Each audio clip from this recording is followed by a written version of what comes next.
Hello, praise the Lord, God's morning again, एक और बार धन्यवाद के साथ स्तुति। आज हम पढ़ने वाले हैं भजन 82 चैप्टर 82 बुक ऑफ साम्स, अनुचित न्याय की भर्त्सना। आसाप का भजन है, बहुत छोटा सा है, सिर्फ 8 पद इसमें है। लिखा है पहले पद में, परमेश्वर की सभा में परमेश्वर ही खड़ा है। परमेश्वर की सभा में परमेश्वर ही खड़ा है, वह ईश्वरों के बीच में न्याय करता है। तुम लोग कब तक टेढ़ा न्याय करते और दुष्टों का पक्ष लेते रहोगे। कंगाल और अनाथों का न्याय चुकाओ, दीन दरिद्र का विचार धर्म से करो। कंगाल और निर्धन को बचा लो, दुष्टों के हाथ से उन्हें छुड़ाओ। वे ना तो कुछ समझते और ना कुछ जानते हैं, परंतु अंधेरे में चलते फिरते रहते हैं। पृथ्वी की पूरी नींव हिल जाती है। मैंने कहा था, तुम ईश्वर हो और सब के सब परम प्रधान के पुत्र हो, तो भी तुम मनुष्यों के समान मरोगे और किसी प्रधान के समान गिर जाओगे। हे परमेश्वर, उठ, पृथ्वी का न्याय कर, क्योंकि तू ही सब जातियों को अपने भाग में लेगा। वैसा नहीं है जैसा कि आप और हम ठीक से समझते हो।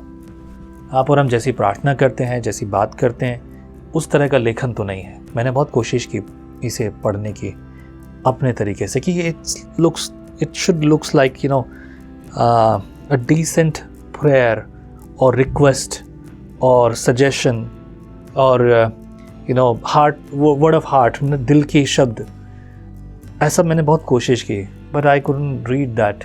मैं उसको ऐसे नहीं पढ़ पाया। मुझे लगता है कि शब्द बिखरे हुए हैं। 2 कारण होते हैं शब्द बिखरे हुए होने का। एक तो व्यक्ति वो जो कह रहा है वो अपने दिल, मतलब अपने शब्दों को प्रस्तुत ना कर पाया हो, उसे व्यक्त ना कर पाया हो, या एक वो जो टूटा हुआ, सुबक रहा हो, रो रहा हो और बिखरा हुआ मन का हो, उसे अपने शब्द साफ साफ लिखने में समस्या हो रही हो। प्रेरणा बहुत होती है लोगों के पास, लेकिन हर बार प्रेरणा का ठीक से इस्तेमाल नहीं कर पाता। लोगों के जीवन में बेहतर और उत्तम बातों की बहुत प्रेरणा होती है, लेकिन कितने उस प्रेरणा को उस तरह से लेते हैं जिस तरह से प्रेरित किया गया है, और अगर नहीं होता तो कुछ इस तरह की बात होती है। माइट बी ट्रांसलेशन रहा हो रीज़न, लेकिन एक बात हम जानते हैं, जिस भाव में कहा गया है वो भाव हम जानते हैं, वो दर्द हम जानते हैं, वो एहसास हमें है। देखो, ना करने के 100 कारण हो सकते हैं, लेकिन विश्वास करने का एक ही कारण काफ़ी है। This is word of God, whatever it says that is true, interchangeable, वो बदला नहीं जा सकता।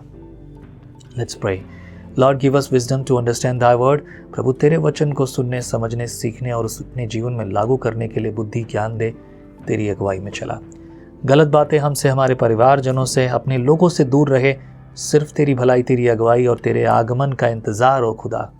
भर दे अपने हाथ को, अपनी भलाई को, अपनी करुणा को, अपनी कृपा को अपने लोगों पर, ताकि सामर्थ के साथ नई जिंदगी, नई सामर्थ, नई बात, नई आग और नए आनंद से प्रभु आगे बढ़ते जाएं, तेरी इच्छा पूरी करते जाएं।